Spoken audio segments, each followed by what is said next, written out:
महाराष्ट्राचे आणि ठाण्याचे खासगी धर्मवीर स्वर्गीय आनंद दिघे साहेब आणि आता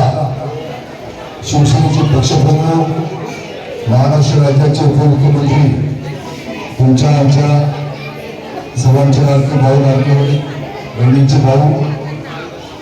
लोकनेते एकनाथ शिंदे साहेब यांच्या आदेशानुसार या ठिकाणी शिवसेनेचे सर्व सैनिक सर्व पदाधिकारी यांच्या उपस्थितीमध्ये या ठिकाणचे शिवसेना शाखा प्रमुख समिती आणि महिला आघाडी आमच्या कानाव संदीप पिंगे आणि उपस्थित सर्व पदाधिकारी सर्वांचे नाव यांच्या उपस्थितीमध्ये ठाणे महानगरपालिकेच्या 15 जानेवारीला होणाऱ्या महानगरपालिकेच्या सार्वत्रिक निवडणुकासाठी या ठिकाणी एकनाथ शिंदे साहेबांच्या आदेशानुसार तुम्हाला भेटायला आलो आहोत. मुळात आपल्याला माहिती आहे ज्याप्रमाणे पावसामध्ये बेडक्या येतात त्याप्रमाणे आता इतर पक्षाचे नेते म्हणजे बेडकं या ठिकाणी इलेक्शन आले म्हणून येते. परंतु खऱ्या अर्थाने तुमच्या वेळोवेळी आलेल्या सुखदुःखामध्ये या सिद्धी तळावचा सैनिक तुमच्यासाठी धावून येतो. बाजूला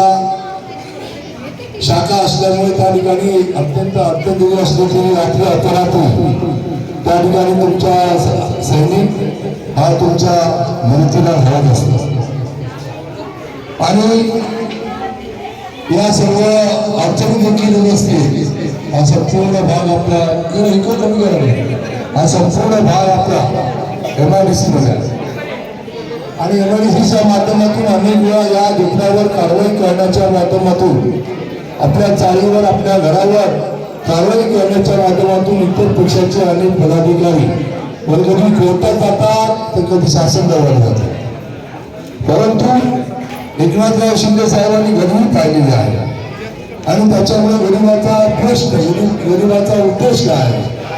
एक लहानसं घर माझं स्वप्नातलं असावं आणि ते स्वतःचं असावं आणि स्वतःचं अधिकृत असावं अशा प्रकारचं स्वप्न झालं सर्वसाधारण माणसाचा या ठिकाणी असलेल्या मराठी आमचे बांधव आहेत युपीचे बांधव आहेत नेपाळचे बांधव आहेत हे अनेक वर्ष या ठिकाणी ते अर्थ या ठिकाणी असतात. परंतु यावेळेला आम्ही तुमच्याकडे जे येत आहोत ते भरघोस असा कार्यक्रम घेऊन येत आहोत. शिंदे साहेबांना आम्ही भेटून या ठिकाणच्या सर्व पदाधिकाऱ्यांनी सांगितलेलं आहे की अनेक वेळा अशा प्रकारची कामती तलवार ही आमच्या डोक्यावर असते. नेहमी आमचं घर राहील किंवा राहील अशा प्रकारच्या परिस्थितीमध्ये आम्ही असतो आणि म्हणून याचा काही निर्णय घ्या आणि म्हणून या ठिकाणी तुमच्याकडे आम्ही आमचा निर्णय घेऊन आलो आमची शपथ या ठिकाणी घेऊन आलो की आम्ही तुमच्यासाठी काय करणार हा महत्वाचा विषय या ठिकाणी घेतो. आपल्याला म्हणजे ठाण्यामध्ये वाघेश्वरमध्ये सर्व ठिकाणी रस्त्यांचं काम चालू आहे. जवळजवळ 30 ते 40 वेळाच्या इमारती आता मागून उभ्या किसनगर आणि शांतीनगर भागासाठी आणि या भागाला देखील सिद्धी तलाव भागाला देखील क्लस्टरमध्ये घेऊन त्यांचं असलेलं घर त्याहीपेक्षा थोडंसं जास्त मोठं घर आणि या ठिकाणी त्यांना असलेलं गार्डन क्लब समाज मंदिर अशा प्रकारची सेवा क्लस्टरच्या माध्यमातून देवी असा हट्ट आम्ही या ठिकाणी स्थानिक जेवढे पदाधिकारी त्यांनी एकनाथ शिंदे साहेबांकडे मांडले आणि मग त्यांनी अधिकाऱ्यांना 2 दिवस या विषयावर चर्चा केली आणि मी या ठिकाणी पोहोचून सांगू शकतो की या निवडणुकीच्या 15 तारखेला निवडणुकीमध्ये आपण आम्हाला जर भरघोस प्रकारे निवडून दिलं तर त्या ठिकाणी महासभेमध्ये आम्हाला आवाज उठवता येईल आणि या 5 वर्षात तुम्हाला तुमच्या मनासारखं स्वतःचं अधिकृत हक्काचं घर या ठिकाणी दिल्याशिवाय शिवसेना शांत बसणार नाही अशा प्रकारचं वचन या ठिकाणी आपल्याला देतो.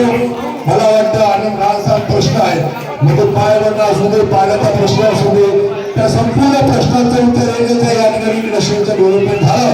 तर या पायवाटा राहणार नाही रस्ते मोठे होतील प्रत्येकाला प्रत्येकाचं घर मिळेल स्वतःची गाडी लावण्यासाठी जागा मिळेल उद्यान मिळेल समाजसेवा मंदिर समाजसेवेचं मंदिर मिळेल क्लब मिळेल आपल्या आणि आपण किती दिवस असं विरोधी हाल काढायचे याची स्वतःची काळजी एकनाथ शिंदे साहेब या ठिकाणी घेतात. म्हणून येणाऱ्या 15 तारखेला न विसरता आपण धनुष्य बाणाच्या समोरचं बटन दाबून प्रचंड मताने निवडून द्या. या ठिकाणी इतर पक्षाचे त्यांना विचारात 5 वर्ष कुठे आहे कुठे होता काय करणार आहात त्याच्यामुळे फक्त पक्ष शिवसेना पक्ष एकच दिशाने धनुष्यबाण त्याच्या समोरचं बटन दाबाल प्रचंड अंतराने निवडून द्या आणि आपल्या भागाचा म्हणजेच